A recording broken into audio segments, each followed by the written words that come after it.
So if you don't want to be filmed, now's the time to turn off your camera, and it's totally your choice. So do whatever you feel comfortable with. And first of all, I just want to give you a short introduction from our side about the Europe Jams. They are part of the European Public Sphere project. Usually we tour around Europe to gather people under a wooden dome, but due to the circumstances now, it's not possible, and we try to make this an online project, and we want to collect all of your ideas and thoughts on the future of Europe in the form of an online exhibition and present those ideas directly to the European Commission.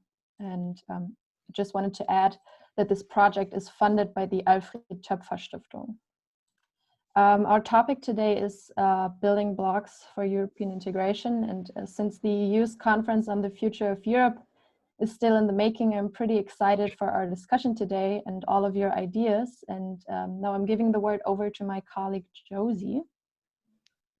Yeah, hi from my side.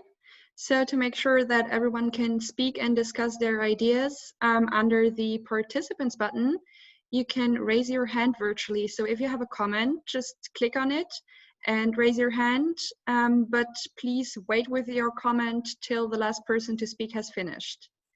Yeah, now to get started, I think it would be good if everyone, like the speakers, would introduce themselves and their work. As we have luckily more stakeholders from the field of European integration than usually, we also included 2 introductory questions. The first one is, what do you think are the main issues regarding European integration? And followed by a second question, what is your suggested approach to solve this issue? Yeah. After each introduction, you can ask questions which are urgent and refer to the speaker's content directly. But in general, we would like to have a bigger discussion after the introduction round. And the bigger discussion will be very open and free, and you just can hand over to the next person who wants to add something. And also refer to comments and statements which have been made before in the introduction round. Yeah, so to get started, maybe someone wants to start and introduce themselves, or maybe Nini, you want to start? Okay, that was surprising. Yeah, I can start. So my name is Nini. I grew up in 3 or 4 different countries between many different languages, contrasts of freedom and war, prosperity and poverty. And over the time, I developed a selfless love for the European idea, and I live my dream to re-establish the European Union through the Europeans and to secure peace in my home country in Georgia one day. And yes, I am more focused on the participation from the civil society, from the European civil society. It's a very bottom-up project that I'm doing right now. I struggle every day to get as many people as possible out of their frustration and resignation and immobility across Europe, and to get this famous silent majority to have a say on the future of the EU. And after the exciting demo time on the European roads with Pulse of Europe, yeah, 2 important tools for civic engagement have developed and that are very close to my heart and that will play a major role also in the next few years, I think. They're called house parliaments and the do tanks, and I will talk later more about these projects. But first to the 2 questions that you asked. I think one of the main problems or issues today is that the European civil society still has to fight the inadequate communication between the EU and the citizens about their work and their skills. We have to fight the lack of access of political education for young people, especially in the schools. I've seen that because last year I was in 80 schools in Austria, and it was yeah, there's room for improvement. Disinformation, yeah, distorted portrayals of the European Union still in the national mainstream media due to constant blame from many national politicians, still using the bad EU as a scapegoat for one's incompetence, and it's becoming the norm for many politicians across Europe. And in addition, still many people do not really understand that a nation state in a globalized and multipolar world can never assert itself against greater powers, and that we're nobody alone. And current headlines from crisis, yeah, are always covering this core, and the smaller things are always more important than the bigger thing behind it. And we can do actually something against it. And I have so many points. I have 12 points that I wrote down and that I summarized. I actually also wrote a book about it. But yeah, later we can.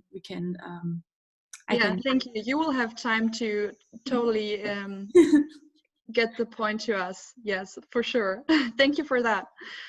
So we have Dr. Robert Stüwe with us. Maybe you want to continue? Yes, thank you very much, Josephine. Yes, just let me introduce myself. I'm Robert. I'm a research fellow at the Center for European Integration Studies at the University of Bonn. And there I have been working for 5 years now on a project on the European Commission monitoring the work of Jean-Claude Juncker and his commissioners, who have proposed like a 10 priority system to frame the legislative work of the European Union. And this is what I've been in charge of, published a book on that recently. And my diagnosis of the main problem of European integration in a way corresponds to my work as a research fellow, not so much to my PhD thesis on external energy policy, but I'm wearing multiple hats there at the institute. But the main problem of European integration, in my mind, is that EU policymakers struggle to control the politicization of European integration. And in a way, this interrelates to the solution. So kind of the problem and the solution, in my mind, have to match. So controlling politicization of European integration, which means controlling or managing this phenomenon, is really, really important. And for this to happen, I think more leadership is needed to get a more democratic Europe back on track. Because I'm being a bit provocative right now, a top-down Europe and a bottom-up Europe are not necessarily mutually exclusive. They don't exclude each other. Because on the one hand, when you look at politicized discourse, they raise awareness, they increase the turnout at European Parliament election, as we have seen in 2019. But on the other hand, they pose a challenge to political leadership. And in this, with regard to that, the Juncker Commission between 2014 and 2019 has come up with a number of strategies about which I'm happy to talk about more in depth later if there are any questions regarding that. But my main point here should be that it's all about politicized discourses, all about managing managing controversies by bringing about by putting forward effective policies. Yeah, very interesting. Thank you. I know that Nicolas, you have a little presentation. I think you can share your screen now. Thank you. Thank you. You can all hear me? Fantastic. Yeah, let me do this.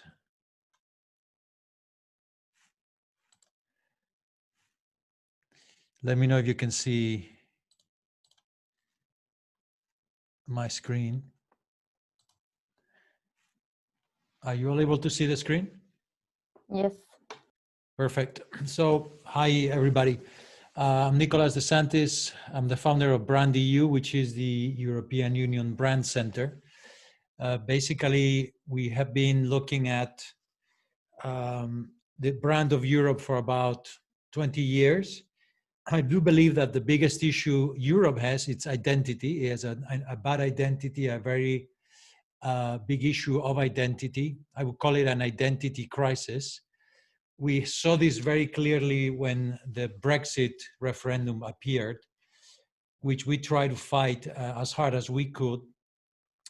So we kind of understand the identity of Europe crisis, why it happens. There's been different generations and periods of integration. You're a younger generation. I've worked with older generations. I worked with the founders of the European movement in Brussels, of the international one. I worked, in fact, I developed the brand of the European movement back in the 90s when they did a rebranding. The issue that we are facing here is that because of all these different generations, and as you know, in these different times, from the beginning of the 50s, Europe has been having ups and downs, and it's been having incredible stories like the launch of the euro, like basically the expansion into the East. It's been building incredible value, but Europeans, a lot of them, have not seen that, depending on the generation they've been looking from, as their own project. We have some symbols of Europe, but they represent an institutional Europe, not an emotional Europe. And they have failed to connect with Europe with the citizens in many ways. We have the flag, we have the euro, we have a European anthem, we have Europe's Day. Many people don't know what the Day of Europe is. We have a European passport, and we have many other projects and symbols of Europe, like Erasmus, which have, of course, captured the youth of Europe. But the problem with the European Union brand is that it's too complex to understand, because its governance is too complex to understand. Nobody in their sane mind would be interested, and as a normal citizen, to understand the construct of the European Union. You know, some of you might know it.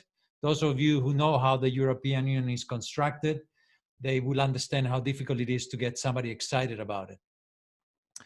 So what we believe is happening is, the first difficult part is that some people find it very difficult to categorize themselves as Europeans. Then it's a question of how they evaluate the membership within this collective of Europeans. And in the middle of this, we have this huge ocean of fake news, misinformation, which we call an EU knowledge gap. I think, Mimi, you were mentioning about how national politicians use the EU as a scapegoat. That happens in every single country in Europe all the time. And then how do we get the Europeans attached to their project? How do we make them to jump that gap to really believe emotionally in that project? So we've been working basically to try and build the brand Europe in many ways, both at institutional level and at citizen level, with different projects. We launched Captain Euro, which is Europe's superhero. This was launched for the children, mostly focused on comic books and comic strips.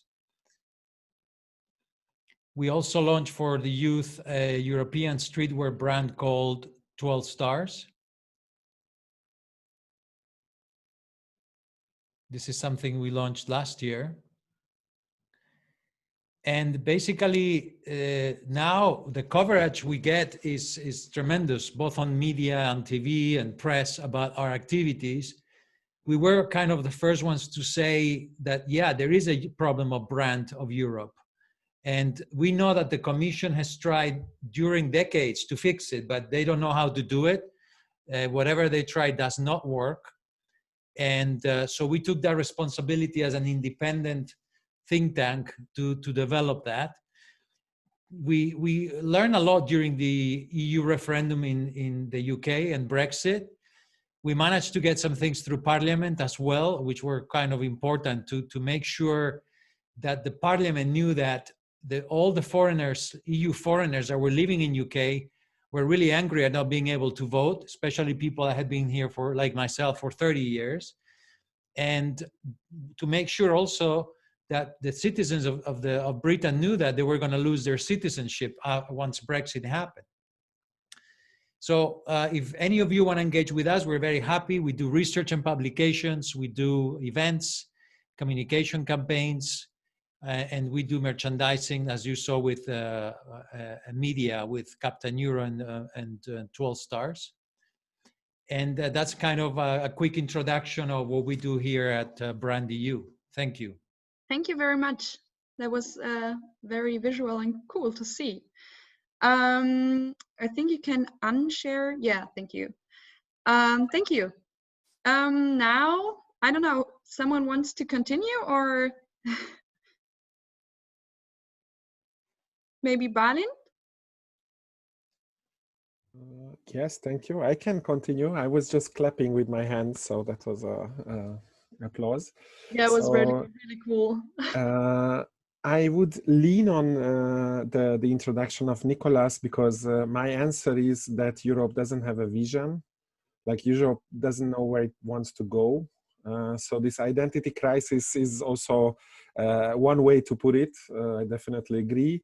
But when I look at my country, because I'm coming from the beautiful country of Hungary, it's one of my first professional job, actually, that we were campaigning for Hungary to join the European Union on the referendum in 2004.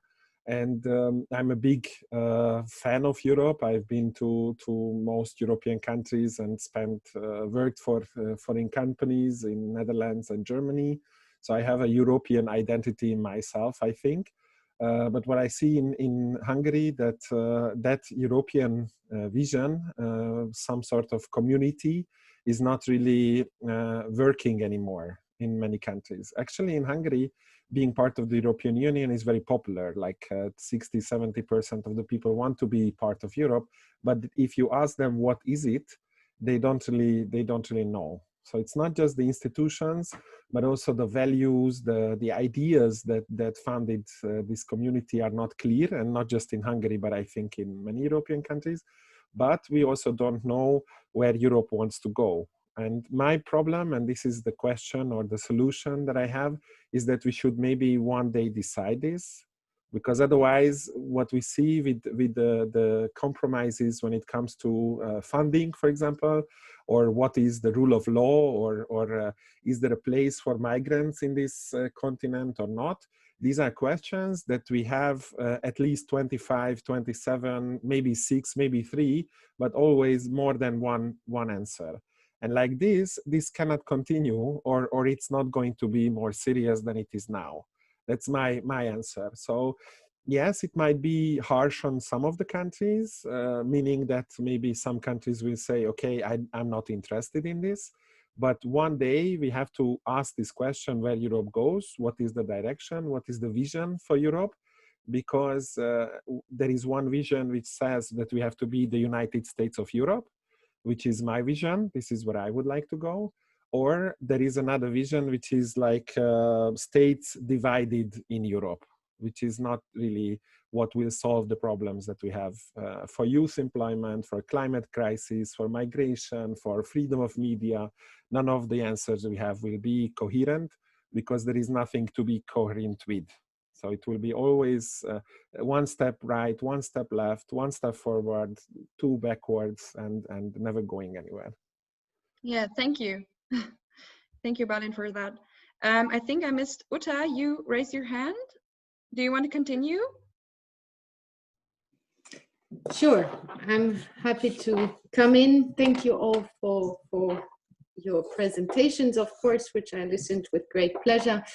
I'm working in the European Parliament and head of press and communications and spokesperson for the S&D group, so the Socialists and Democrats. Thus, the second largest group in the European Parliament. And it is really interesting to listen to all of you. And I think my question, especially to the first or my answer to the first question you raised, is indeed rather political, in the sense that it is also alarming of where we are now. And I think really the biggest challenge we face today is, of course, also to overcome the pandemic and to overcome it as a joint European project, and thus really defending the European project as such. And I think it was raised here, and Balint just spoke Hungary. In this respect, I think it is really defending the open society, and based on integration, inclusiveness, openness towards the other, and togetherness and solidarity, versus the illiberal democracies that we see. And thus it becomes very political, because what we often see is that we see a societal and digital divide. We were talking about sort of the speaker before, sorry, who gave the presentation, also about reach out and reaching to people. Some we can't even reach. And I'm doing communication of European topics on a daily basis. So this digital divide, I think, is also crucial. And I think also giving people trust and hope in the European project. And I think, as I said, if you now break it down, what are the main challenges? As I said, COVID, that we see already now, EU does not have enough competences to actually act really on a European level. So creating a health union with more competences for the EU is one step that, for example, we as Socialists and Democrats call for. Equal treatment, fair treatment of the vaccines is another one where we have seen the Brits already, I mean, being in the process of discussing on the Brexit, already taking their own path. But then also it was mentioned, and we're having, of course, tomorrow in Brussels, the summit. We have the MFF and the recovery plan, 750 billion for the citizens, which we know that the citizens from the statistics, surveys, etc., that they also want to trust in the European project. They see that Europe can do something good for them, especially in some countries in the south. It is very much needed. But of course, here we see the whole issue of the rule of law and the divide between these two concepts that I talked about. We have climate change. We have seen all the Greta movement. Here, the European Union has to act. So it's also about trust in young people. We have, of course, Brexit was mentioned. This is also on the agenda as we speak. We will see what happens, comes out of the summit. And then, of course, we have the rise of populism, not only in Hungary and Poland, but we see movements of this kind that actually want to get out of Europe in many other European countries. And what was mentioned, of course, fake news. So communication as such plays a huge role. And finally, I think it was mentioned from the beginning, from Anna, the Conference on the Future of Europe. I think this will be a great opportunity for all of us it was mentioned, the bottom-up approach, to really listen, be able to listen, get feedback, get the people involved. But of course, also here, it's 3 institutions. Within the European Parliament, it's several political groups. And I would say 5 political groups share the same European values, pro-European democratic values. They differ on politics and policies maybe, but then there are other groups who are completely against the European project as such. So I'm happy to come into more detail about what we do. Of course, we do legislation on a daily basis, but I think we need to take also a look at the wider political discussion. Thank you. Thank you very much for your input. I see a raised hand by Rita Stadtfeld. Please go ahead. Yes, thank you. I just thought that, yeah, I can just continue where just Uta left off, so to say, with the word trusting in young people, which is where I come in, possibly. So my name is Rita Stadtfeld, and yeah, like many of you, I am an example of European or even world citizen, having lived and worked in different countries, also in Brussels for some time, and I worked in the context of the EU institutions before. Now I work at Jugend für Europa, which is the German agency in a network of over 30 national agencies implementing the European Union's youth programs. There are two programs. One is called Erasmus Plus Youth in Action, and the other one is the European Solidaritätskorps. And our mission is to promote youth work in Europe and to allow young people to experience Europe through a variety of activities, such as youth exchanges or volunteering. You may have heard of the European Volunteer Service, which is now called European Solidaritätskorps. And yeah, and they can also get funding for their local, for their own local projects called solidarity projects through our program. And maybe that's also the link then to our discussion topic, something that has already been mentioned by the speakers before.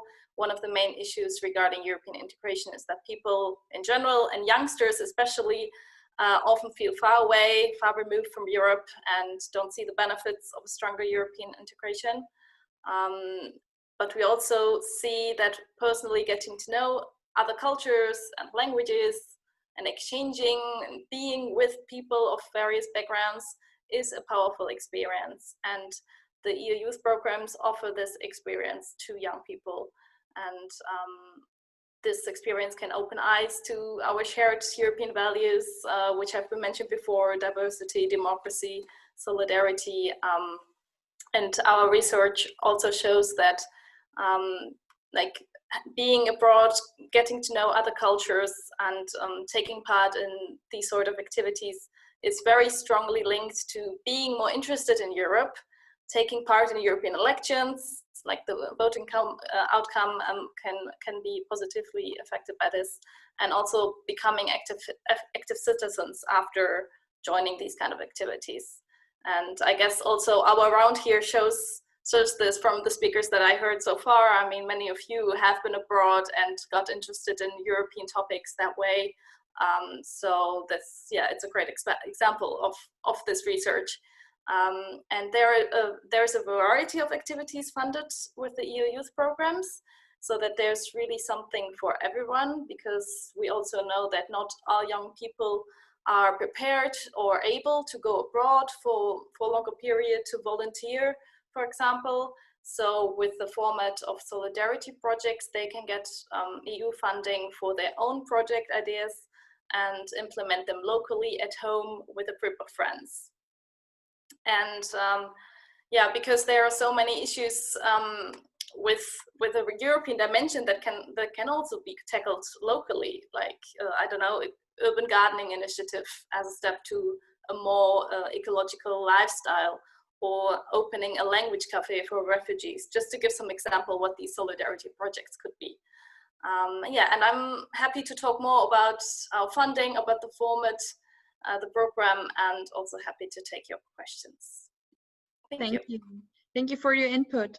I see Anna's hand is raised, and also Maria. Maybe Anna, you can continue, and then Maria, you go ahead. Good evening, everyone.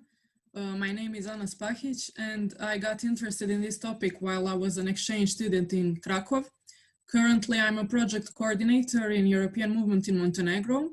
Main direction of activity of EMIM is education in the European Union, its value and its structure, way of functioning, as well as the European integration process.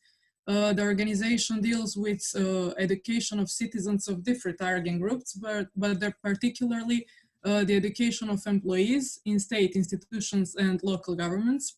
So now we'll try to answer your questions.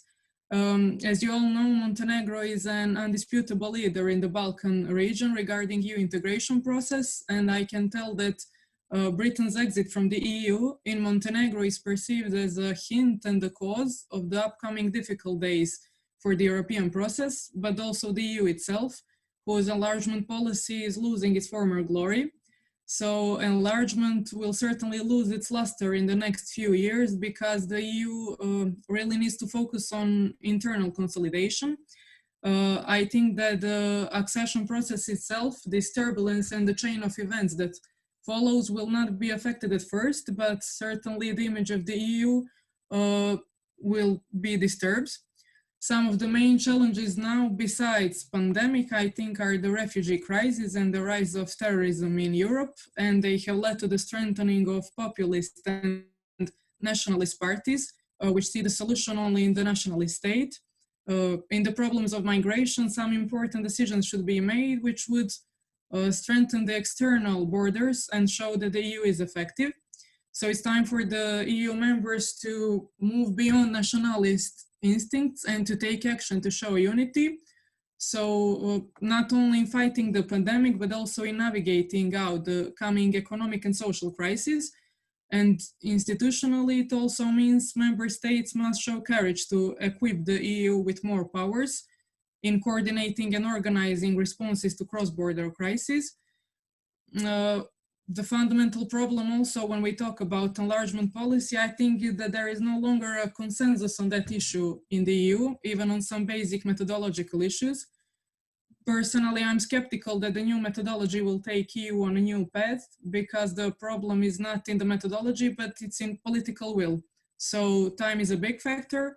I think it's maybe crucial now to fasten the opening negotiations with Albania and North Macedonia. But I believe that policy of enlargement and opening those chapters are just a scapegoat for some much deeper divisions within the EU.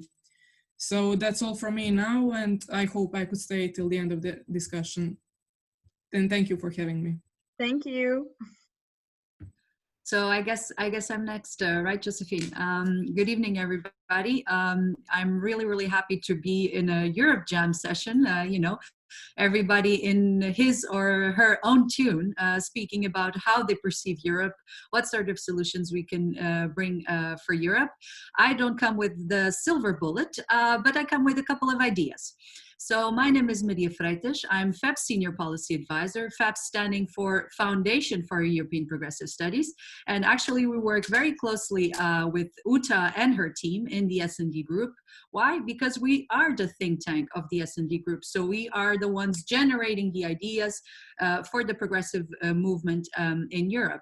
And one of the ideas that I generated on behalf of FEPS were two projects that I would like, you know, just to briefly share some highlights with you here today, because it's kind of like difficult to focus on your questions, Josephine, when the input by the colleagues beforehand was like so insightful. So you just want to, you know, touch on this discussion here and there, like politicization of the discourse, you know, identity crisis. But I would like to bring perhaps more of a positive spin to the story and to the European integration and to Europe, you know, as a political project. So the two projects that provide this positive angle that FEPS has brought about are two. One is called the Millennial Dialogue. And here we engaged with over 10,000 millennials across the EU. And we actually asked them, so, you know, what excites you about the EU and what puts you down? And in general, the most, let's say, of the millennials that responded to us actually said, you know, we find the project very positive. We find that the project brings us a lot of good stuff. And we do think that the project could, you know, become better. And, you know, in a general sense, the European identity was there, the positive view towards Europe was there, but also the belief and the willingness to work constructively together and to, you know, put Europe on a different path. So, you know, I'll be happy to share more insights about this. The second project was called the European Dream. So what is the European Dream? I think, you know, Nina, your first intervention, you know, was very like, you know, Europe inspires me. So this is what I took from your intervention. And this was actually the departure point also for this project, because when we ask ourselves, American Dream, yeah, you would immediately connect with what it stands for. You know that with hard work, you can achieve your dreams. You know that as long as you strive, you do progress, you can, you know, arrive at any possible dream that you have for your life. But, you know, a very renowned author, Jeremy Rifkin, actually wrote about Europe saying, you know, in the perception of America, Europe is actually the dream. And why is Europe the dream? Because, you know, we have strong social states.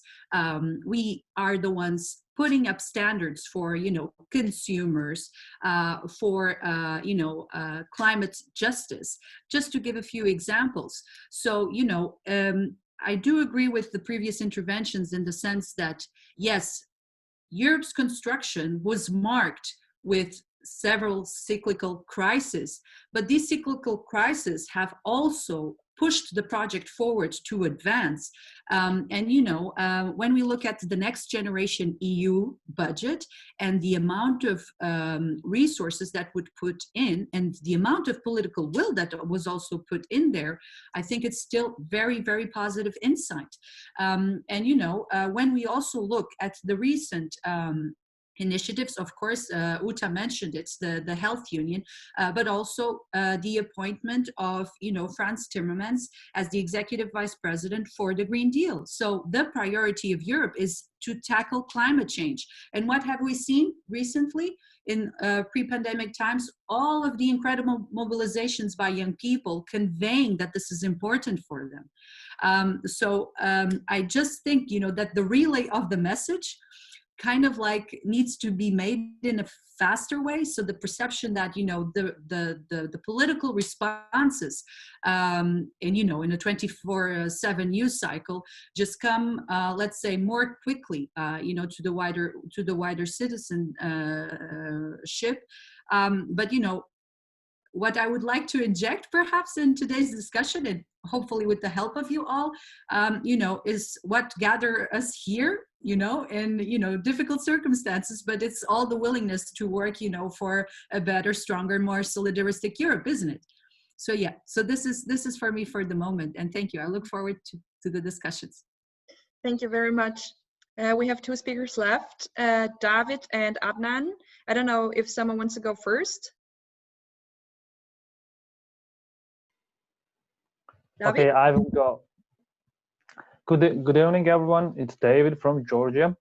I work for Georgia's Reforms Associates, or GRAS, as we call it shortly. So what we do is we are providing policy recommendations for the government. We are conducting research and trying to raise public interest and awareness regarding the policy issues. So our work portfolio includes the foreign policy and European integration, also conflict resolution and security, and disinformation. So at this point of the discussion, I don't know whether I can add any new insights to naming problems or challenges European integration is facing, but I just would like to comment on what Nicolas and Balint have said, that the identity crisis is really a big problem for Europe, because when the European project started, it was the post-World War era, so it was kind of easier to define the mission of the European Union. It was to maintain peace and stability all over the Europe and to bring prosperity to the European nations. But as of today, it's harder if you just stop any member state citizen at the street and ask what is European Union's mission or in what direction it is going. It will be hard to get an answer. So what I would like to stress is that there is two big, how to say, confrontations. So for Eastern Europeans, they were looking for integration, for fast economic development. They wanted to get what the Western Europeans already have. So now they are kind of experiencing some frustration that they could not get things done so fast and easily. So that's why the nationalistic movements or far-right groups are raising, especially in Hungary or in Poland, which kind of increases division within the European Union. And also the disinformation and propaganda is a big problem, as it contributes to the disintegration processes and undermines the cohesion within the society. So what else? Of course, climate change is a big problem as well. And to come back to the disinformation, the Brexit was a clear example of what disinformation can or could do. Of course, I'm not saying that disinformation was a key component or part what caused the Brexit. There was a lot of issues, but even if it was just 1%, that 1%, considering the low margin of the outcome of the referendum, could be the determinant of the outcome. So disinformation is really something that the European Union should focus more on. It's just 5 years that the European Union recognized it as a problem and started to develop some policy. Just to mention, my organization just recently, a few months ago, joined the Facebook's Third-Party Fact-Checking program, which is a program trying to tackle disinformation on social platforms in online regime, actually, because we are trying to expose disinformation as soon as possible. And having this tool allows us to see and to measure the scale of the disinformation and how it affects this, how it affects the decisions, how it affects the elections, and so on. So I will just bring some positive things as well. So how I look to these problems and challenges is that the challenges itself is not bad, because sometimes challenges and difficulties or problems are the thing that drives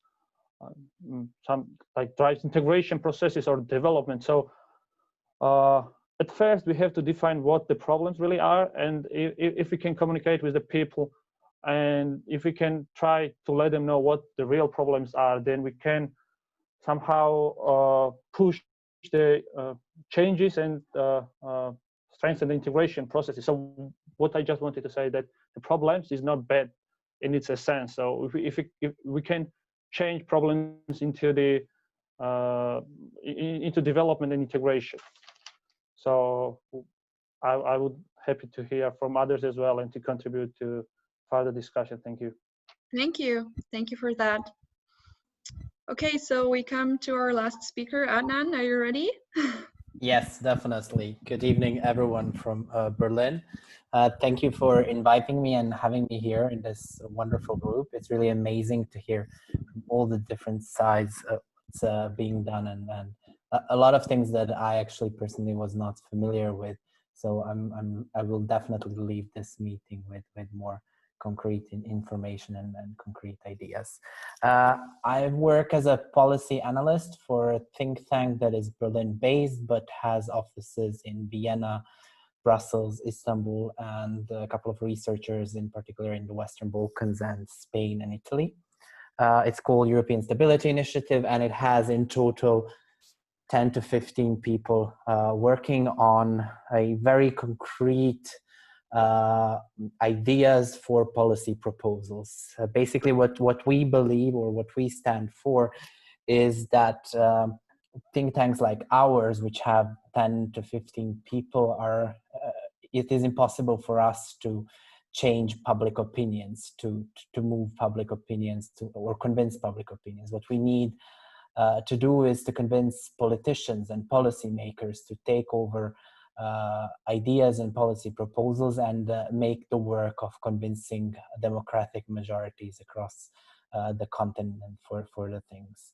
We see basically our role in developing policies that can be implemented and that contain values that I think everyone here in this chat shares, European values. And we see a lot of danger, as many before me have explained, in many processes, in many policies that have been implemented or have been adopted across the continent, but also outside of the continent, that have led to reversal and to endangering of rule of law and democracy, not just outside the EU, but also inside the EU.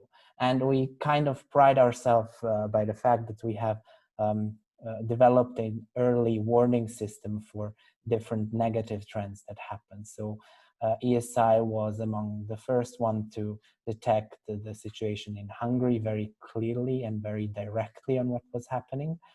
We also were among the, I would say, among the pioneers of trying to bring closer to wider EU audience on the situation in Poland and what the Polish justice reform was trying to achieve, or what was trying to do, and to alarm basically policymakers in Brussels, but also in member states about that. And the biggest part of what I do personally is trying to come up with ideas, with the proposals on how to expand European values, but also European standards to the Western Balkans in particular. Those are the 6 countries in the Balkans, in the heart of the Balkans, that are still not part of the European Union.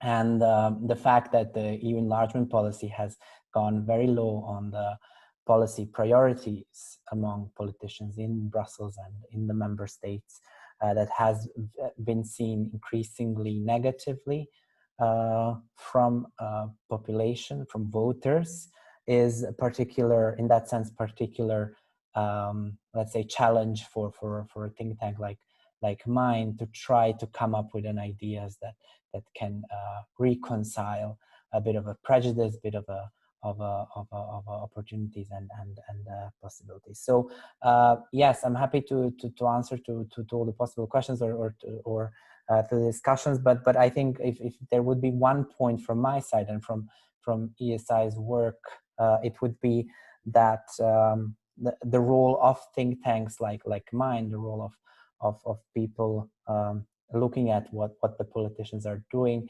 is to make sure that those political forces that share our values, that share our vision, have policy proposals that are implementable and that can lead to changes on the ground, changes that citizens and the public can see.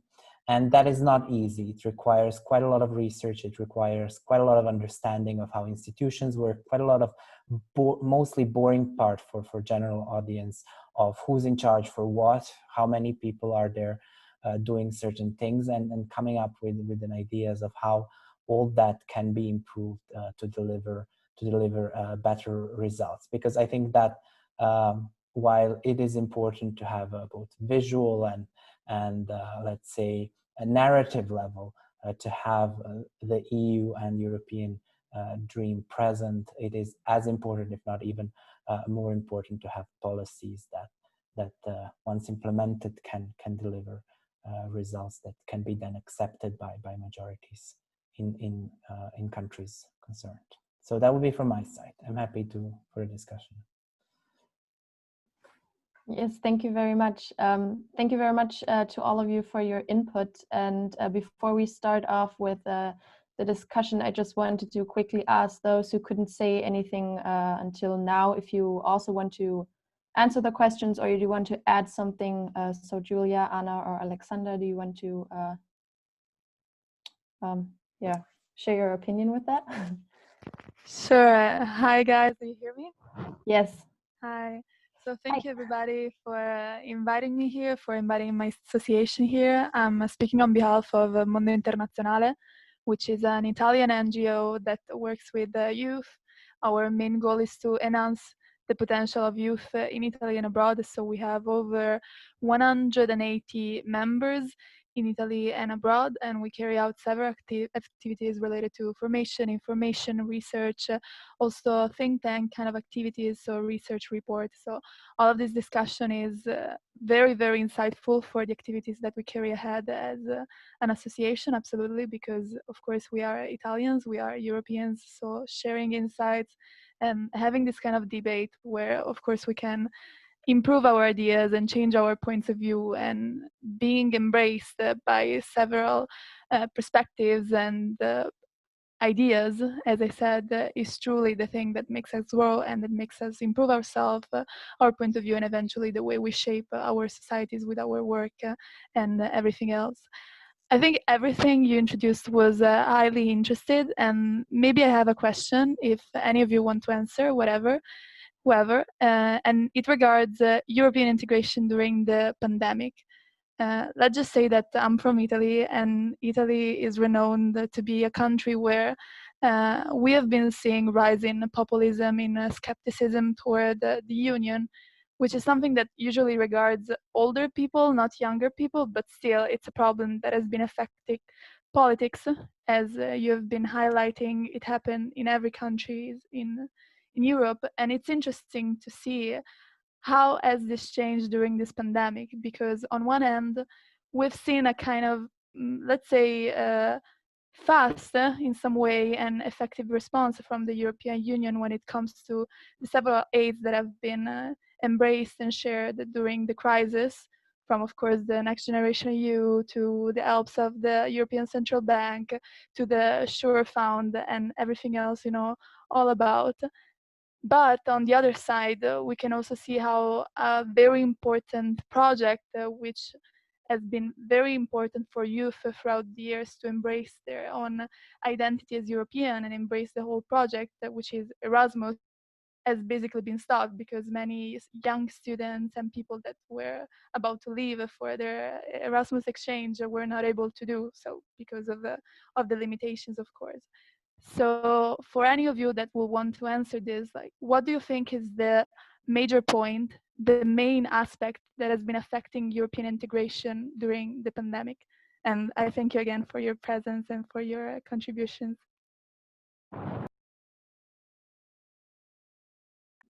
Yes, Rita, just go ahead if you want to refer to that.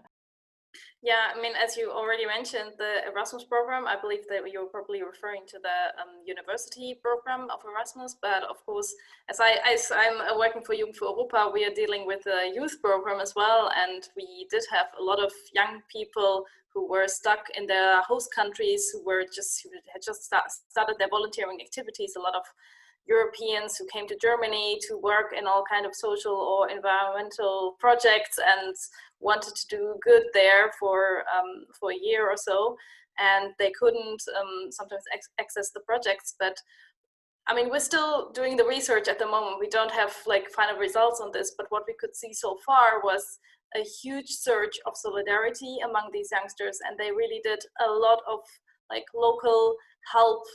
They maybe couldn't work in the kindergarten they were supposed to work in Italy, but then they organized spontaneously some neighborhood support, delivering food to elderly people. So there was a huge surge of solidarity coming from them, and I guess it was also some kind of immediate relief for those people who then benefited from this. So just a quick reply to that. Of course, that was only a minimal offer, but something that was easily implemented without a huge administration curve towards Brussels and big European Union bureaucracy. And that was very nice to see, and we were glad that we could engage the youngsters in that way still in their activity in their host countries. Yes, thank you very much. Balint, you can just continue. I saw others want to, but I will be quick. So in Hungary and in many countries, we talked about this digital gap.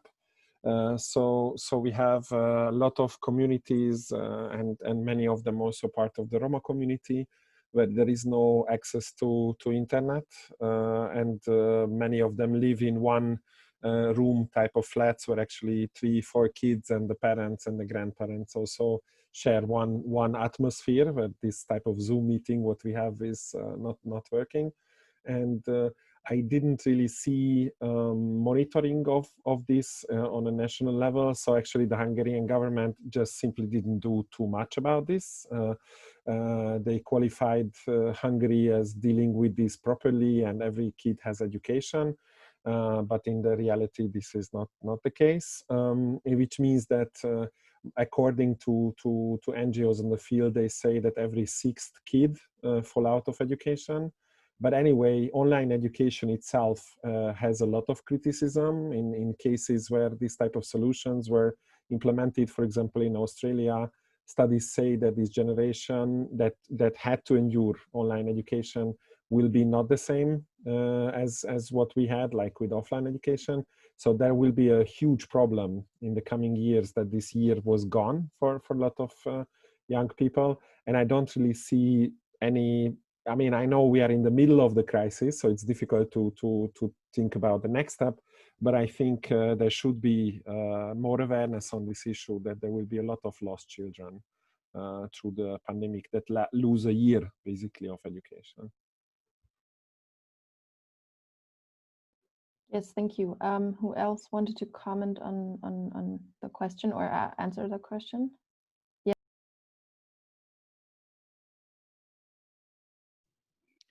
Thank you. I would like to reply to the bit on sort of what has changed concretely since the pandemic with regard, from what I understood from the question, also the European process, and maybe link it also to the wider problem that, in my view, democracy, and in particular European democracy, is facing. Namely, for us, from the Parliament side, of course, we have gone basically remote, which is very simple in a way. It's a great setup we have here, and I'm very pleased also about the way it works. It's perfect. Of course, we have 24 languages to cover in the European Parliament, and some people can't speak other than their own language, so it's a huge problem, a huge difficulty, let's put it this way. And then, of course, we had all these restrictions, traveling, tests, whatever. So everything had to go remote. And nevertheless, the machine had to continue. So for us, it was a very difficult process. And it was also very difficult. It was mentioned about sort of the bashing, EU bashing. I think in particular, the Parliament faced a lot of criticism, which I'm happy to talk to anybody who is interested bilaterally in more detail, because I don't share that view, because it's a very, very complex process. Nevertheless, we managed to ensure that, to make legislation possible. Hopefully, we will be able to adopt tomorrow some kind of recovery plan, thus direct support to the people, direct money. We will have to see how the summit goes. But so it was really something where I think that we have seen that there has been a huge change for parliamentarian staff, etc. And at the same time, despite the criticism, I think it was mentioned also here, we've seen that from research, there are lots of researchers here, that people see Europe positively, and they trust Europe to be able to help in the crisis. So I think while being in the difficulties, I think we also see that there is support growing for Europe, that Europe is becoming an actor that could, or EU, that can help them. And as I understand, also specifically among young people. And then, of course, there are others, not only on COVID, but also the continuous legislation that has been going on. And I think this is something I wanted to come back to the branding presentation.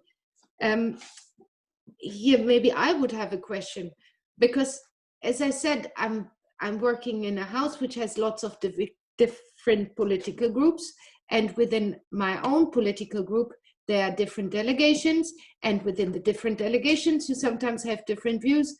So it is very, very difficult, I find sometimes myself, to have one voice. And I was wondering how you feel it also with the three institutions.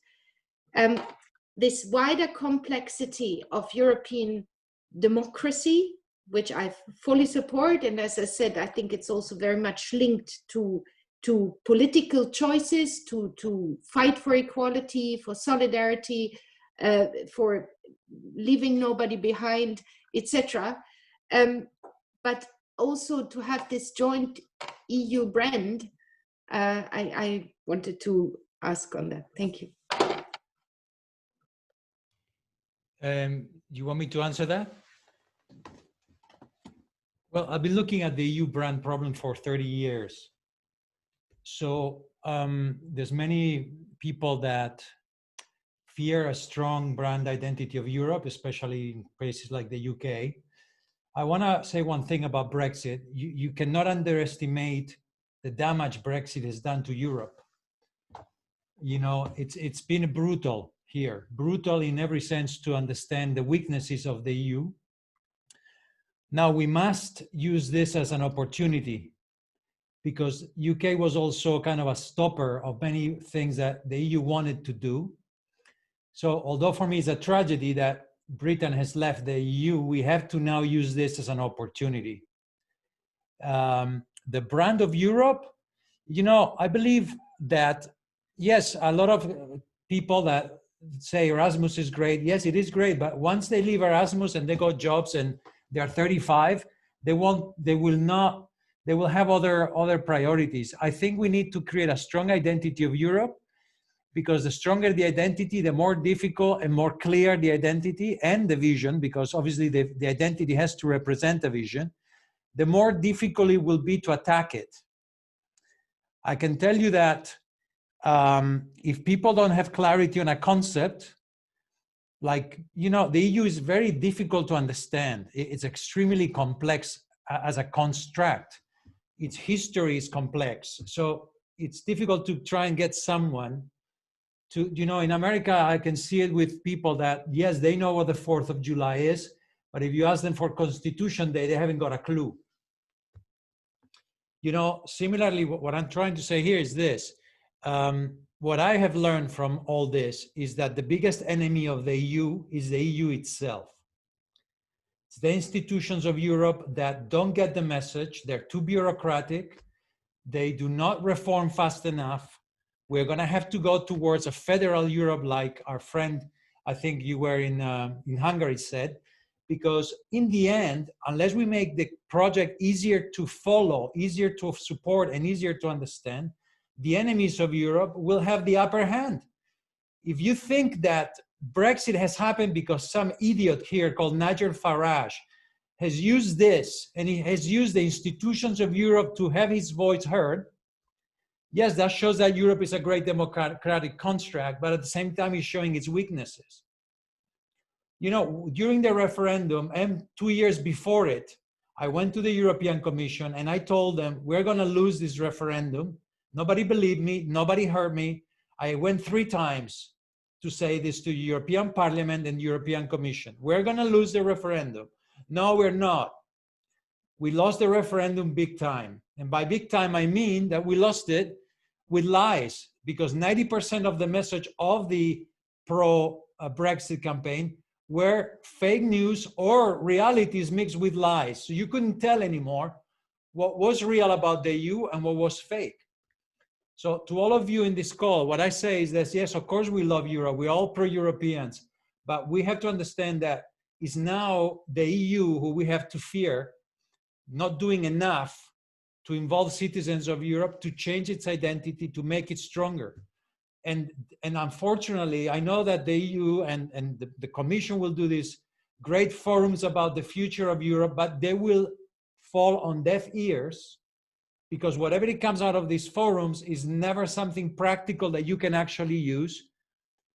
And a lot of it, this is to do with the construct of Europe. We are going to have to reform the European federal system. Although it's not fully federal, it's semi-federal, and it has some federal aspects to it. But yeah, the only thing comparable to Europe is the United States of America.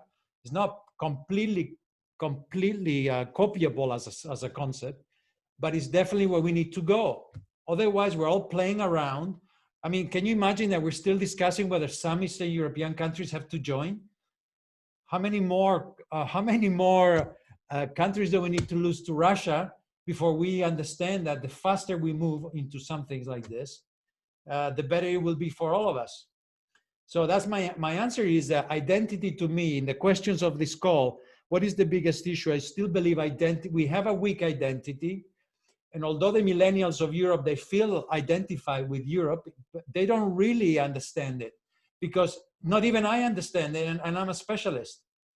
It's extremely complex. So unless we make it emotionally connected, we're going to fail at some point. And we already failed by losing a major nation of Europe. For me, it's a tragedy. It's a great message to Putin on how weak this union is. It's extremely weak. So identity for me will always be the #1 thing we need to solve, Because no matter how much you do politically and policy-wise, if the identity is weak, we're going to lose this battle. Thank you. And as you can see, I get very emotional about this. Yes, thank you very much. Does anyone wants to comment on that or have another question to another speaker or something like that? So just go ahead. I can continue on that. Yes, please. I really feel you, Nicolas. I hope so. Normally, I'm the only one getting you're all here for a reason. Yeah. I really wanted to talk about the rural and urban divide also, which we faced in our Citizens Forum in Austria. It was so hard to talk with people in the rural areas here about Europe and about the future of Europe, and simply about what if they're European, if they feel European or more Austrian. So these two things were seen very contrary to each other, and these are things that people in our bubble can not really imagine, maybe somehow. You can also see at the election results from Austria how European results come from the urban areas, and yeah, there's a lot to do in the regions. And so what we've done as a team was to dress up with national, what is it called, Tracht, cultural dresses. I don't know what it's called in English actually, but Dirndl and Lederhosen, and also took the European flags with us, because the local citizens said it's very difficult to talk with these people about the European Union, not about Europe, but about the European Union, because it has such a bad image. And if we would come only with the European Union flags or with T-shirts or something like that, they would more be shy and would not enter a discussion with us. So we should be very welcome them and put also the Austrian flag to the European flag and these national Tracht, and it worked, and it was really, and it worked because we were in all regions in Austria. We talked with the people on the streets, and yeah, there are so many myths and there are so many false pictures of their imagination, how what it would be if we would have more European integration, and if we would dare more Europe. And this was also interesting, because in their eyes, if we talk about the European integration and if we talk about the United States of Europe, it means that they would lose something, that they also would lose their identity. And I don't know how it is in other countries right now. I really talk about what's going on in Austria and maybe also in Hungary. As I remember, I lived 7 years in Hungary, so Balint, I know what you talk about. And I really ask myself, what can we do to reach people in the regional areas? And because many of our projects are based in Berlin, in Vienna, or I don't know, in these more bigger cities.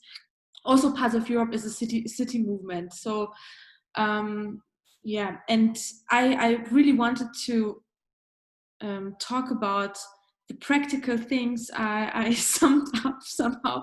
I don't know if we have enough time, but these are really things that you can do everywhere you are, and they're really simple and they're for everyone. So this is the first one. I go through them really quickly. So celebrate the youth birthday on May 9th, like your own, and mark it red in your calendar. And volunteer in a non-partisan civil society initiative, and engage for the European idea. For example, Parts of Europe, or even other initiatives. have the courage to confront yourself with a different perspective, and if needed, argue for the best, because European democracy thrives on debate and diversity. And I think this is also important. We always stay in our bubbles, and also on Facebook and on our social media bubbles, we tend to delete the friends that have other views and do not really want to interact with them. And this must change somehow, because then how could we then reach the people that we really need in this process? And immediately clarify EU myths and misunderstandings and draw attention to them when a politician is again doing irresponsible EU bashing.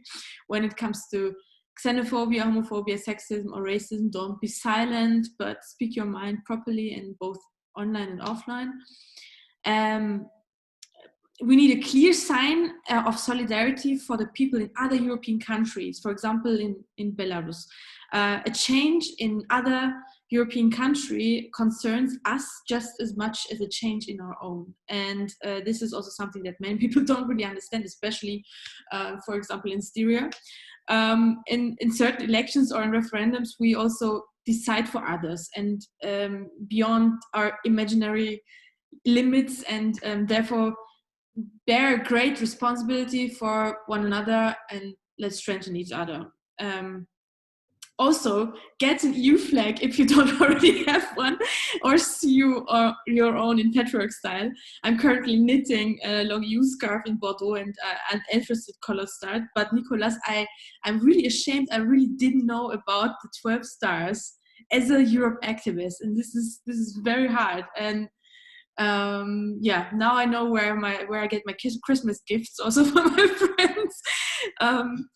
And therefore wear your sweater or a scarf or socks more often, because through this visibility we achieve what the EU cannot do, make people aware of this important topic in everyday life, and thereby raise awareness for the European Union. And I always think about an African wisdom I saw in Berlin on the Berlin Wall once. It's called "Lots of little people in lots of little places doing lots of little things can change the face of the world." And I think this is a great motto for this. And in the end, I really only want to add that this is not just about waving flags or about nice small talks on the streets or wearing these EU sweaters or something. It's really about this further development of the EU, and it's about having a voice on a global level between other world powers. It's about fighting climate change effectively and quickly. It's about protecting these European values inside and outside of the EU, and if this reform process fails, then our future will fail. So we don't really have time for a hopeless EU romance kind of things, and we have to do something. And I think this conference on the future of Europe, which Ursula von der Leyen mentioned last year in December, I hope that this will work out. I hope that the civil society will know about that somehow. Maybe we have to talk about it. We have to connect it to people that cannot reach this conference of the future of Europe, because the worst thing that can happen to us is if we have a resolution, a great vision of how our future looks like, and then it has to be accepted in the different European countries, and then people stand up and say, okay, no, I don't understand that, I was not part of that, I don't want the United States of Europe. So this is the biggest fear I have, and I hope we can do something against it. Well, if I can make a point on this thing, is no matter what we do here, the issue of Europe now is demographic. So if we want to build a European of the future, the issue is that every country in Europe is getting old. In Italy, for example, this year, there's been 500,000 less babies born than the year before, and it's a declining thing. So Europe, let's talk about this, because in the end, if we're all building this for the old people, it's not a good project for the young. So that's one problem that we're facing in Europe, is the demography. The other one I would say is going back to your point. What I learned from the Brexit referendum was that people are so confused about what sovereignty means, you wouldn't believe it. They don't understand sovereignty. They think it's just stopping people at the border. So going back to the point of demography, unless we let immigrants in as fast as we can, there's not going to be a Europe, because we're going to be all very old. So that's why the issue of immigration to me is crucial in the definition of what is the future of Europe. Is we need immigration coming in, and we need to manage it properly. And the third one is emotion. If we don't bring emotion to this project, what's the point, right? Yes, thank you. I see both of you are very, very emotional about this topic. So thank you very much for your input. Robert, do you want to continue? Yeah, I would just like to follow up upon what Nini just pointed out. And I'm pretty much on the same page as her, but I would like to stress that to win hearts and minds of EU citizens, I think it's important to not only reach out to like-minded people, as we seem to be here, but also like to people, to non-academics who do not really know how the EU is functioning, and to create a sense of belonging among them. And Europe Day, I think, for that is always a perfect occasion. And I've been trying to do this over the last years here, to visit vocational schools and do Q&As with them. Maybe do less talking, but put more questions to people, so to see what people really care about, what the expectations towards the European project is, and how that materializes. Yeah, I just want to underline that. Yes, thank you. Does anyone wants to have a question or wants to comment on something or anything like it? Okay, so sorry, Balint, you just posted something in the chat. Could you comment on that, maybe? I could, like, this is a discussion also Robert wrote, but you know, like the love of towards Europe and symbolism. So for the Hungarian opposition, the EU flag is one of the few iconic ones that can unite, because naturally there is a lot of Hungarian flags on anti-government demonstrations as well. But the parties are usually not welcome. So this is the flag that you can see on every demonstration. And Robert mentioned that he saw this on the demonstrations against the bashing or kicking out of the Central European University that happened 2 years ago. Yeah, about that and many other cases, there is not a clear response from the European high-level politicians. Angela Merkel came to Hungary and said that the money that the Europe spends in Hungary is well spent, and it makes a lot of profit. So that's a mixed message.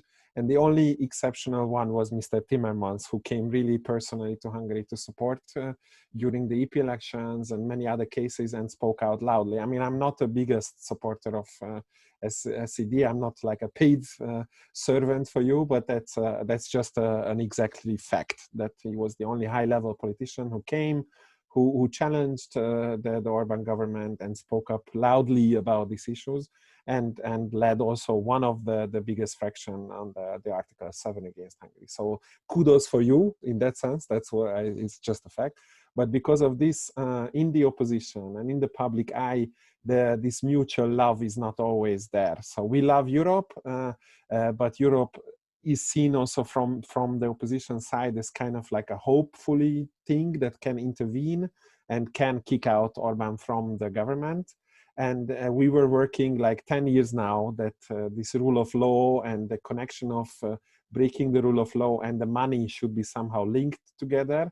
So we are in this political struggle that Europe is now kind of realizing since 10 years now. So this is what many people said before, that there should be a clear mechanism when someone violates the fundamentals of the values of the European Union, or at least when it comes to money. And then the mixed messages are still there, and the EPP's lack of coherent response, and many other things that link to this. But it's only about Hungary, so I didn't want to only talk about us. Sorry. Yes, thank you very much. So we only have a short time left, and at the end of our sessions, we always like to gather some key takeaways of our sessions. So maybe everyone can just think of a short closing statement or some input that they had from the session, or anything, like just express your opinion, ideas, or approaches, just for a nice ending of this session, of this great discussion.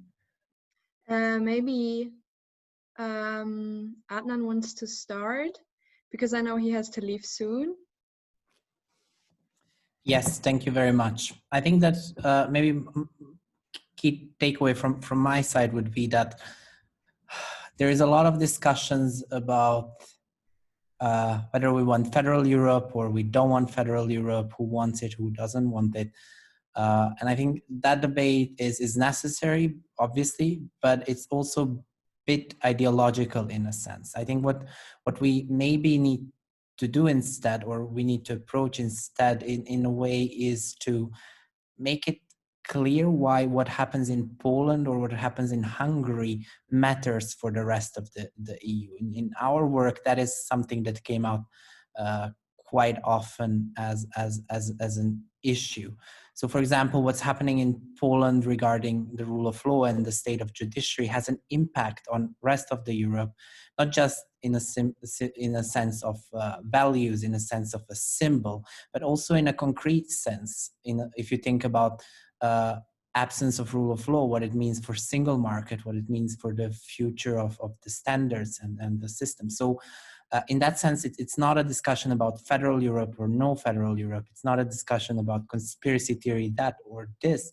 It's about us needing to come together to defend what we have so far, and to make it or to turn it into more effective, or turn it into even better for everyone. So that would be kind of my takeaway, would be that we need to think about the issues, that negative trends that happen, not just, and I must say, not just Hungary and Poland. If you look at the Commission reports on the state of rule of law, you will see problems in Malta, you will see problems in Slovakia, you will see increasing issues in Slovenia, which was a symbol of the EU integration process. So we need to, these problems are here to stay. Democracies are like that. They end up with having different political parties in power and different, but we need mechanisms that will make sure that we will not see a meltdown of a single market every time when someone decides to play with how judiciary should work, or to play with the human rights. We need to protect that, and like that, present it to the audiences and to policymakers in rest of the EU, in order to make them understand that it's not just about Polish NGOs, Polish citizens, it's about their citizens and their economies as well. Yes, thank you very much. Just go ahead, anyone who wants to.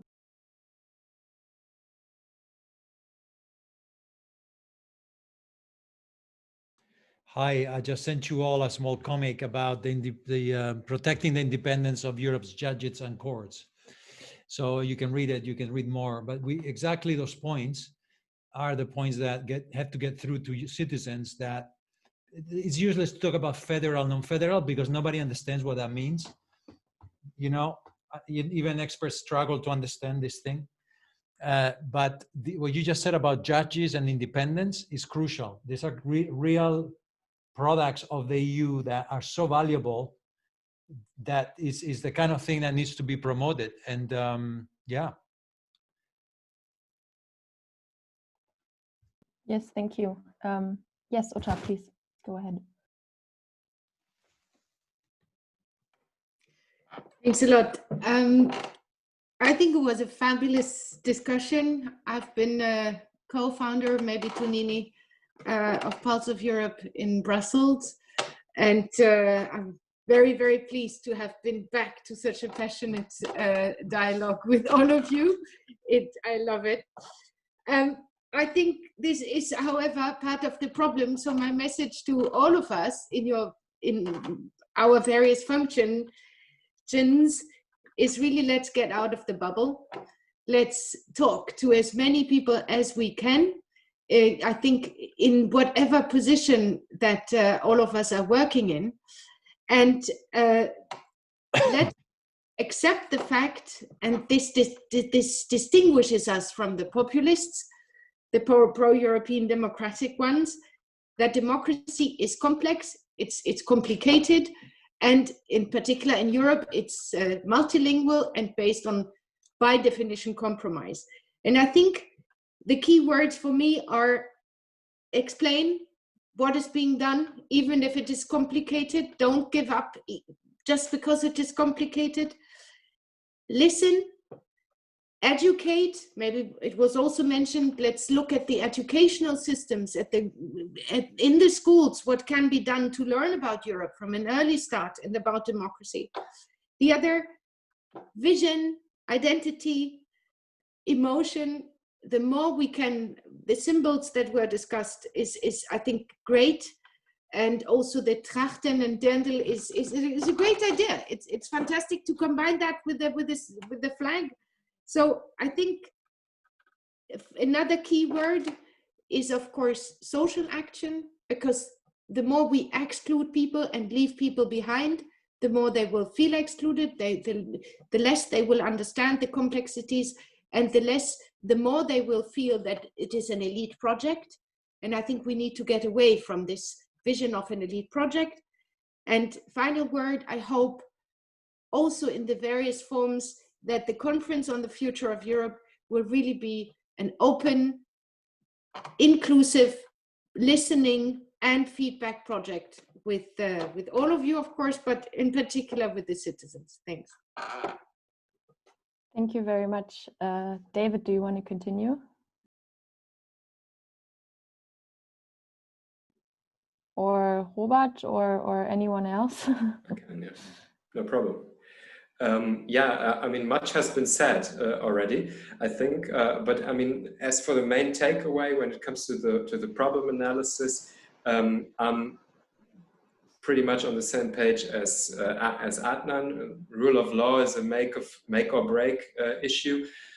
What I would add is that rule of law not only like threatens the single market to function, and of course, like the immediate consequences, weaponized courts and institutions, but it also weakens, like a rule of law decline also weakens EU foreign policy. So and EU's the EU's ability to act globally and to forge partnerships when it comes to climate change, to human rights promotion, or to trade agreements.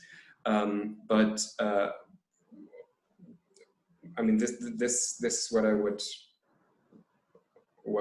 say, or what I would highlight when it comes to the most pressing problem. But when it comes to the vision, I'm really supportive of the idea of trying to promote the European idea in a more emotional way, because no one really falls in love with a single market. I think this is a famous saying, and so you really need to come up with some very, very creative projects in order to bring about meaningful change. Sorry if I may. Yes, you just continue. Go ahead. Yeah, so I just found out there was a question regarding Georgia in the chat section, asking how is the situation in Georgia regarding the support towards the European integration. So unlike Montenegro, the situation in Georgia is quite opposite. The public support towards the membership of EU is in its highest point. So around 80% of Georgians are supporting Georgia's European path or integration. But like Nicolas said, it's not because Georgians understand more precisely what European Union is or how bureaucracy works, or they understand the complexity, but it's more linked to the geopolitics. We are in a very harsh political situation. We have territorial disputes and conflicts with Russia. And that's why the European Union is the solution Georgian people are looking at. So for us, it's more like how to say, the civilizational choice, or it's about geopolitics. So yes, the love towards European Union or the support in Georgia is very high. And I guess it's my final remark. So I would like to thank you all for this wonderful discussion. I was just taking notes, and I guess it was very thought-provoking for me. I will be taking away a lot of things. So thank you again, organizers and everyone participating in this wonderful discussion. Thank you very much, David. Rita, you want to continue? Yes, also thank you for having me here and for this great opportunity to discuss and also get to know so many other initiatives that are working for a better understanding of Europe and getting citizens closer to Europe. I think it really needs this diversity of initiatives. I mean, we are one program. I'm representing like the youth programs here, which are of course not used by all young people in Europe, although we would really like that, but it's not a fit for all as well. So it really needs all sorts of approaches.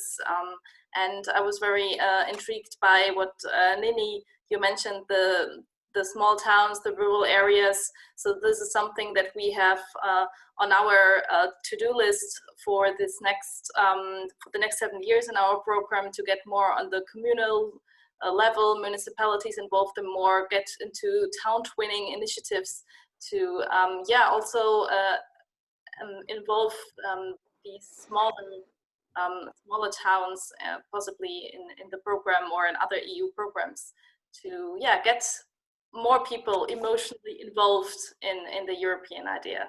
And so thank you for having me. Thank you very much. Yes, if is anyone willing to share their closing statement? Yes, Balint, go ahead. My closing statements. One more group that you could monitor, and I encourage also the decision makers and also the funders to look into, is children living in foster care, like state care in general, because there you have even under 1% infiltration of the European money. So just to keep this in mind, and it's not considered as a special status. So like you can be a refugee, you can be a minority, but being a child of the state does not qualify you for extra funding, although it is maybe very, very much needed. So that's one note. And the closing statement is about what I started with vision. I think the power of radicals and the power of populists is to say no to things, to say no to migration, diversity, gender, to say no to a lot of things. And our power should be to say yes to things. That's how I see vision. So vision is not about, exactly telling how many GDP per inflation should be in each country, but just things that we agree in, even a Hungarian with a Dutch, like with everyone can agree. And those are the things we say yes to. And that's the vision of Europe that I think would be better than a vision where we say no to other people, that who look like us, who talk like us, who believe in the same God. So what my government is pushing for.